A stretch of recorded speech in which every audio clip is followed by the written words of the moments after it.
As Donald Trump, J.D. Vance, and the entire Trump regime are claiming they are free to destroy any of their documents and emails and internal memos and their presidential records, as many people, I think, are rightfully saying that this Trump regime has been engaged in heinous war crimes and other horrific and unlawful conduct.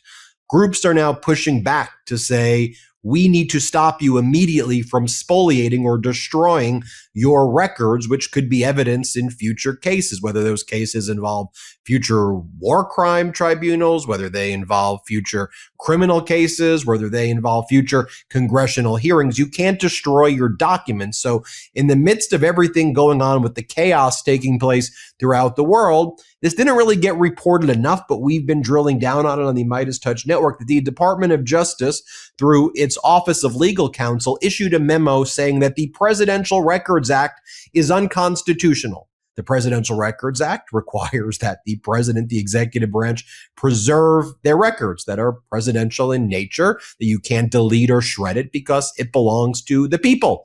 It belongs to taxpayers. It belongs to the people who deserve to have the ability to hold the president accountable. And you can't just start shredding all of your records. Since this Presidential Records Act law was passed in the late 70s, kind of post-Nixon shredding documents, no one challenged this. No one said it was unconstitutional. It's kind of a foregone conclusion that it was constitutional and lawful. And right now, with everything going on, April 2026, the Trump regime swoops in and says, we're not following it. In essence, we'll be able to destroy our records. So you may have been watching the MeidasTouch coverage, and one of the things that I and Harry Litman had been talking about is, so which group can step up and have standing? Because for you to sue, you have to have standing. The case has to be ripe. There are certain prerequisites for a case to be filed in federal court or court to ask a judge to take certain steps, or eventually perhaps a jury. So which group stepped up? Two groups joined forces, the American Historical Association and American Oversight, and they sued Trump, they sued J.D. Vance, they sued the White House, they sued Susan Wiles, frankly, all of Trump's cabinet, all of the executive branch administrations, to block them from shredding and destroying their records. I like that they filed this with a sense of urgency. And just to give you a sense of the group that filed it, American Historical Association, and why they say they have standing, they're a nonprofit organization founded in 1884 and incorporated by Congress in 1889 for the promotion of historical studies, for the collection and preservation of historical manuscripts, and for the kindred purpose in the interest of American history and of the history in America. This group's mission is to enhance the work of historians, including by promoting professional standards and ethics, innovative scholarship, teaching academic freedom, and international collaboration. And it talks about how this group and many of its members have a unique interest in presidential records and have previously pursued legal action to enforce the Presidential Records Act, that this group and its members regularly request and make use of presidential and vice presidential records. They're headquartered in Washington, D.C. In other words, they're saying, we have standing, Judge. And here's what they're basically alleging. This case is about the preservation of records that document our nation's history and whether the American people are able to access and learn from history. Yet the stakes of this case are even greater. The executive branch has declared the power to override the legal determinations of the U.S. Supreme Court in order to override the laws passed by Congress to preserve and provide public access to official records of the president's activities. The executive branch has nullified the determinations of the other two branches of the government so that the president may claim these official government records to be his own. Days ago, the Office of Legal Counsel put forward this memo, and they're saying that they have the ability to destroy all of their records. They've declared the Presidential Records Act unconstitutional by fiat, even though the Supreme Court upheld the constitutionality of a materially identical law 50 years ago in Nixon v. Administrator of General Services, a 1977 case. The OLC legal opinion declaring the Presidential Records Act unconstitutional makes no serious effort to distinguish the Presidential Records Act from the prior law that the Supreme Court upheld. the Presidential Recordings and Materials Preservation Act, nor could it. Instead, OLC, that's the Office of Legal Counsel, simply decided that the Supreme Court got it wrong. The administration's actions nullifying a law duly enacted by Congress based on legal determinations that contravene a decision by the Supreme Court violate the separation of powers twice over. I want to bring in Harry Litman from the Talking Feds YouTube channel, Talking Feds Substack, and Talking Feds podcast. And Harry, as you and I were covering the ballroom case, where a group successfully blocked the construction of Donald Trump's Golden Ballroom, it was the National Trust for the Preservation of DC in the United States. They had standing because their unique area was preservation of architectural buildings in DC. This group, American Historical Society, seems to be a variation of that for the records, and they've sued before in this area. So, Harry, first off, it's important that one way or another, I think this behavior by the Trump regime gets blocked because these records do belong to us, and we shouldn't be deleting evidence, especially during these very, very concerning times would be an understatement. But then there was the second issue of, well, who can do it? Because we're in such unprecedented times where, as the group said, by fiat, Trump's DOJ just like, yeah, the Supreme Court ruled that an identical law was valid, but we're not going to follow it. We just say, whatever, it's unlawful. So what do you make of it all, Harry? No. Wow. So, Ben, it's been 14 months of just a flood of outrages and power grabs, and you kind of can miss what's really big and out there. This sounds a little bit dry, presidential records. This is a very, very big deal. Let's just start, as you said, this is in the wake of Nixon. Remember, the first count of impeachment against him had to do with destruction of records.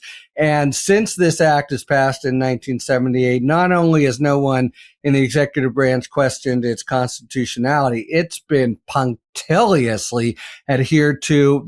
All the processes, you get very careful training to make sure you preserve everything and you do it by the book. And the whole premise, of course, is, as you say, and this is the overriding issue, these records belong to the people, even if there's a short-term reason to keep them under wraps, national security or whatever. At the end of the day, we have to be able, as a democracy, to know what happened and understand what happened. So this is a direct assault on that principle. That's point one. Point two, the Office of Legal Counsel that wrote this memo is considered to be authoritative within the executive branch. A good example, the Mueller report.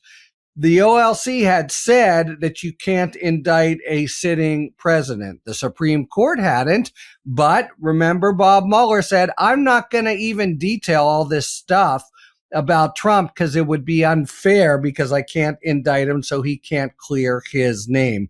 What that means is OLC opines and the rest of the branch is supposed to fall in. And that means right now, the law as it's understood in the executive branch is there is no Presidential Record Act. It's the theory of the OLC memo is that somehow Congress has usurped the power of the executive by telling it what it can and can't do with public records. And that leads to your third big point. Who is able to challenge this? Because under this interpretation, it's really the case that right now they could be shredding like maniacs saying, well, this is what the law now is in the executive branch. You are right that there's a similarity to what happened in the East Wing, but that very opinion is on a so-called emergency appeal where the first argument is Judge Leon got it wrong on standing, and you can bet we're going to see an aggressive pushback in these two lawsuits, and the administration basically saying, we've changed our mind. We can do whatever the heck we want, and there's no one withstanding to challenge it. That is really what you're going to see. And like so many other cases that we've seen over the last 14 months, a really, really important point is going to be whether a district court enters an injunction to say, hold your horses, administration. Let's figure this out and get all the arguments in, and then we'll decide. In the meantime, let's not get the shredding machine fired up yet, because if they don't, if higher courts like the DC Circuit, like the Supreme Court, do what they've done so often in the so-called shadow docket, which is to say, while we figure this out, you go ahead and do as you like, executive branch. They could get rid of crown jewels of history in a day, in a week. And if they've got the green light to do it, the harm is irreparable. So this is a big deal. The day's going to come, knock on wood, when there's going to be a cavalry come in to assess the damage and try to make things better. And if, in the manner of fleeing dictators, everything's been destroyed, it is a total insult to and real kind of disabling of the public interest. Harry Litman, the fact that we're even talking about Yeah. this, I mean, it would be like the mafia passing a law that basically says RICO is an unlawful statute, and we hereby declare you can't do RICO to investigate us. And it's like, what are you talking about? RICO's always been used to break up the mob. It's literally a version of that, saying, you know what? There's no such thing as the Presidential Records Act. Yeah, but the Supreme Court basically held there was, and this has been a law that was passed by Congress. Yeah, but we're not following that. Yeah. So yeah, just challenge us. So sue us. Oh, you can't sue us. Nobody is standing. And by the time it gets to the Supreme Court, we'll have already deleted the documents, and we'll say, oopsie, so who's going to prosecute us? That's what happens. Our system, for what a lot of people said was a brilliance to the structure of checks and balances. I mean, there needs to be, in the 2026 world, honestly, a revisiting of the Constitution holistically, because there are so many loopholes that it swallows the Constitution if you have someone who doesn't view the terms as an implied covenant of good faith and fair dealing within it. The Constitution doesn't say a lot. It really doesn't. It's always fascinating when I teach constitutional law at law school, and I go, here's the Second Amendment. It's like, 25 words or something, that's it. That's everything. So it's like, how do people get all of this jurisprudence from those words? And I'm like, it just gets interpreted, and then those cases get interpreted and things or whatever. And so if you don't use an implied covenant of good faith to review the Constitution, then it's so easy to break apart, because the whole thing's based on good faith. Anyway, I'll let you get the final word. Yeah, just a couple points. No, you put it really well. And there is such a covenant. It's called the Take Care Clause, that the laws be faithfully executed, but that hasn't bound them at all. We've seen them again and again, Ben, do things like claiming emergency powers to try to cover things up, not produce things. This is a broadside in support of that principle like nothing we've seen. Forget about temporarily keeping from the view of Congress or the people. We'll just rev up the shredding machine. That's what the OLC opinion says we can do, try to stop us. This is coming at the sort of, heart of democracy like a freight train. Everybody, make sure you subscribe to Harry Litman's YouTube channel, Talking Feds. Subscribe to his podcast and Substack. Thanks, Harry. Thank you, Ben.